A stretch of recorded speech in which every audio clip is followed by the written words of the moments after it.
Lots of news to bring to you guys tonight as the Trump administration is in a full scramble mode. They have called an emergency security meeting as Iran has rejected any further negotiations with the United States, especially being that the United States has offered up a basic capitulation and complete surrender as part of their side of the negotiations that is now being mediated between the United States and Iran by Pakistan.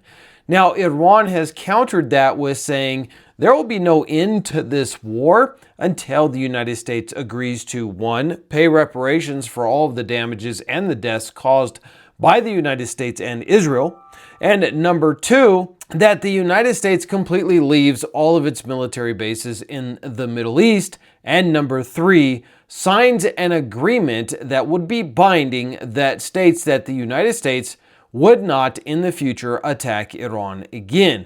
Of course, this is a no-go for the Trump administration. This would be an absolute capitulation on the side of the United States and the Trump regime.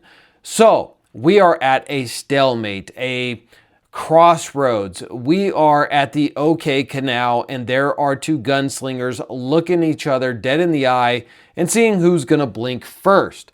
Well, apparently it's not going to be Iran because today they shot down 4 U.S. aircraft. Now, 2 were able to land safely back at base, but there were some wounded casualties that took place during those attacks. And let me explain.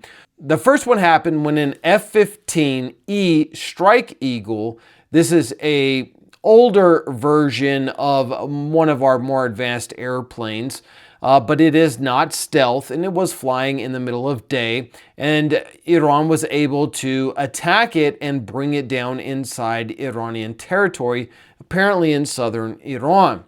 So the United States sent in of search and rescue, including Black Hawks and other helicopters. 2 of those Black Hawks were attacked while they were doing their search and rescue and had to immediately turn around and return to base because they had suffered some injury casualties during those attacks. Then we got notification that a A-10 Warthog, this is an anti-tank airplane as well as anti-personnel.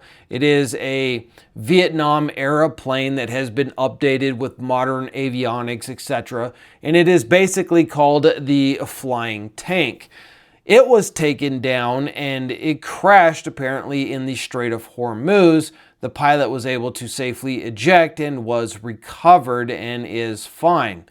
That being said, there is still a missing co-pilot of the F-15 that was taken down. Now, the pilot was able to be recovered, but the weapon system specialist, the guy who sits behind him, was not. And so we have some footage that has come out that is being claimed that Iranian police officers or IRGC or regular soldiers had captured him at gunpoint, but the footage is unverified. It is very grainy and difficult to make out any detail.